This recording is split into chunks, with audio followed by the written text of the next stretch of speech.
श्री राधा कृष्ण चरण कमलेभ्यो नमः। जय राधा राधा, जय राधा जय श्री राधा। जय कृष्णा कृष्णा, जय कृष्णा जय श्री कृष्णा। श्री राधा चरित। मुनीन्द्र वृंद वंदिते, त्रिलोक शोकहारिणी, प्रसन्न वक्त्र पंकजे, निकुंज भूविलासिनी, ब्रजेन्द्र भानुनंदिनी, ब्रजेन्द्र सून संगते, कदा करेश मां, कृपा कटाक्ष भाजनम। आज हम लोग प्रारंभ करते हैं महंतम कथा सुधा श्री राधा चरित। कल कल करते हुए कालिंदी बह रही थी, घना कुंज था, फूल खिले थे, उसमें से निकलती मादक सुगंध संपूर्ण वन्य प्रदेश को सुगंधित कर रही थी, अपने आगोश में ले रही थी। चंद्रमा की किरणें छिटक रही थीं, यमुना की बालुका ऐसे लग रही थी जैसे ये बालुका न होकर कपूर को पीस कर बिखेर दिया गया हो। कमल खिले हैं, कुमुदनी प्रसन्न है, उसमें भौरों का झुंड ऐसे गुनगुना रहा है जैसे अपने प्रियतम के लिए ये भी गीत गा रहे हों। बेला, मोगरा, गुलाब, इनकी तो भरमार ही थी। ऐसी दिव्य प्रेम स्थली में मैं कैसे पहुंचा था मुझे पता नहीं। मेरी आंखें बंद हो गईं और जब खुली तब मेरे सामने एक महात्मा थे, बड़े प्रसन्न मुखमंडल वाले महात्मा। मैंने उठते ही उनके चरणों में प्रणाम किया। उनके रोम रोम से श्री राधा श्री राधा श्री राधा ऐसे प्रकट हो रहा था। उनकी आंखें चढ़ी हुई थीं जैसे कोई पीकर मत्त हो। हाँ, ये मत्त ही तो थे, तभी तो कदम और तमाल वृक्ष से लिपट कर रोए जा रहे थे। रोने में दुख या विषाद नहीं था, ऐलाद था, परम आनंद था। मैंने उनकी गुप्त बातें सुननी चाहिए। मैं अपने ध्यानासन से उठा और उनकी बातों में अपने कान लगाने शुरू किए। विचित्र बात बोल रहे थे ये महात्मा जी। तो कह रहे थे, नहीं, मुझे तुम्हारा मिलन नहीं चाहिए। प्यारे, मुझे ये तो बताओ कि तुम्हारे वियोग का दर्द कब मिलेगा। तुम्हारे मिलन में कहाँ सुख है? सुख तो तेरे लिए रोने में है, तेरे लिए तड़पने में है। तू मत मिल, अब तू जा, मैं तेरे लिए अब रोना चाहता हूँ। मैं तो बिरह की टीस अपने सीने में सहजना चाहता हूँ। तू जा जा तू। ये क्या महात्मा जी कि इतना कहते ही तू गया? हाँ, तू गया। अरे कहाँ गया? हे प्यारे, कहाँ? वो महात्मा दहाड़ मारकर धड़ाम से गिर गए उसी भूमि पर। मैं गया, मैंने देखा उनके पसीने निकल रहे थे, पर उन पसीनों से बदबू नहीं, गुलाब की सुगंध आ रही थी। मैंने उन्हें देखता रहा, फिर जल्दी गया, अपने चादर को गीला किया, यमुना जल से उस चादर से महात्मा जी के मुखार बिंदु को पोंछा। श्री राधा श्री राधा श्री राधा, यही नाम उनके रोम रोम से फिर प्रकट होने लगा था। वत्स साधना की सनातन दो ही धाराएं हैं और ये अनादिकाल से चली आ रही हैं। वो उठकर बैठ गए थे, उन्हें मैं ही ले आया था देह भाव में। उठते ही उन्होंने इधर उधर देखा, फिर मेरी ओर उनकी कृपा दृष्टि पड़ी। मैं हाथ जोड़े खड़ा था। वो मुस्कराए, उनका कंठ सूख गया था। मैं तुरंत दौड़ा यमुना जी गया। एक बड़ा सा कमल खिला था, उसके ही पत्ते में मैंने जमुना जल भरा और लाकर उन महात्मा जी को पिला दिया। वो जाने लगे तो मैं भी उनके पीछे पीछे चल दिया। तुम कहाँ आ रहे हो वत्स?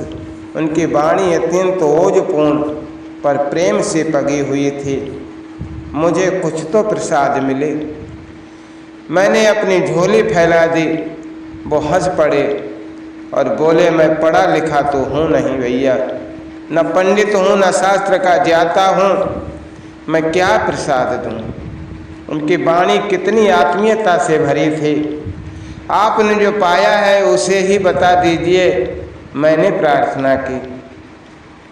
फिर उन्होंने एक लंबी सांस ली, कुछ देर शून्य में ताकते रहे और बोले, वत्स, साधना की दो सनातन धाराएं हैं। एक धारा है अहम की यानी मैं की, और दूसरी धारा है उस मैं को विसर्जित करने की। मेरा मंगल हो, मेरा कल्याण हो, मेरा शुभ हो, इसी धारा में जो साधना चलती है उसे अहम की साधना कहते हैं।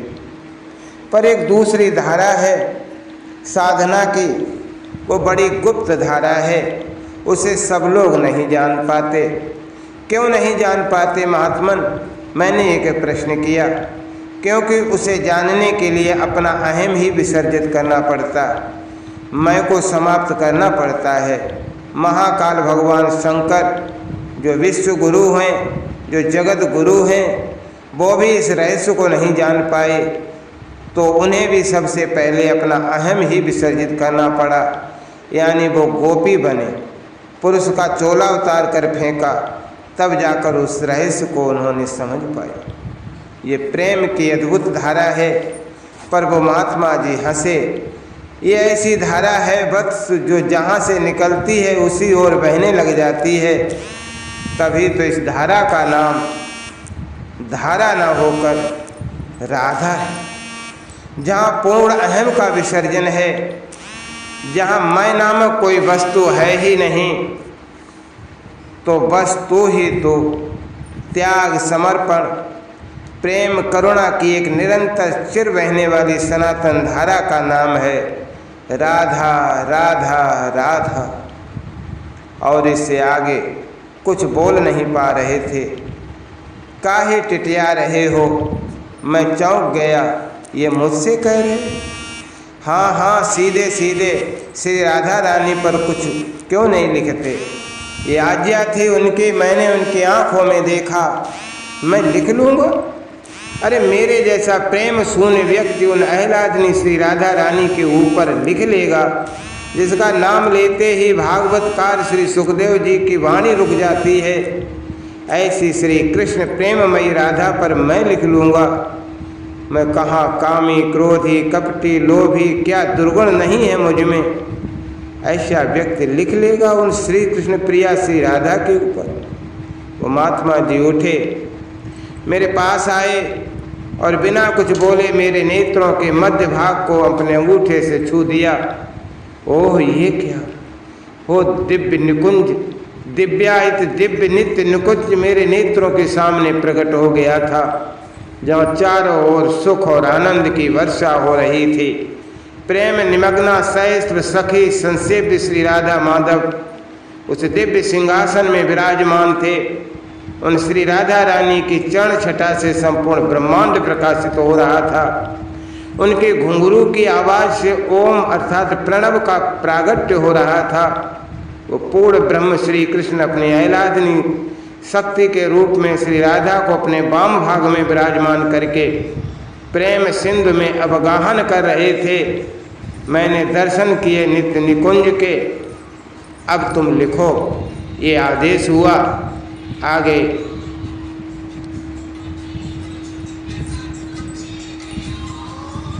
वो महात्मा जी खो गए थे उसी निकुंज में। यमुना जी जाना नहीं है, 5 बज गए हैं। सुबह 5 बजे मुझे उठा दिया मेरे घर वालों ने। ओह, तो ये सब सपना था? मुझे आज्ञा मिली है कि मैं श्री राधा चरितामृतम लिखूं। मुझे ये नाम भी उन्हीं दिव्य महात्मा जी ने सपने में दे दिया था, पर कैसे लिखूं? श्री राधा रानी के चरित्र पर लिखना साधारण कार्य नहीं है। मैंने अपना सिर पकड़ लिया।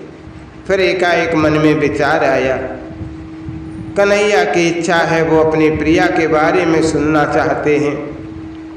ओ तो मैं सुनाऊंगा, प्रमाण मत मांगना, क्योंकि श्री राधा पर लिखना ही अपने आप में धन्यता है और लेखनी की सार्थकता भी इसी में है। प्रेम की साक्षात मूर्ति श्री राधा रानी के चरणों में प्रणाम करते हुए, श्री कृष्ण प्रेममयी राधा, राधा प्रेममयो हरे। ओम राधा राधा राधा राधा राधा राधा राधा, जय राधा जय राधा राधा, जय राधा जय श्री राधा, जय कृष्णा कृष्णा, जय कृष्णा जय श्री कृष्णा। अब हम लोग क्रम से सुनेंगे श्री राधा चरितामृतम।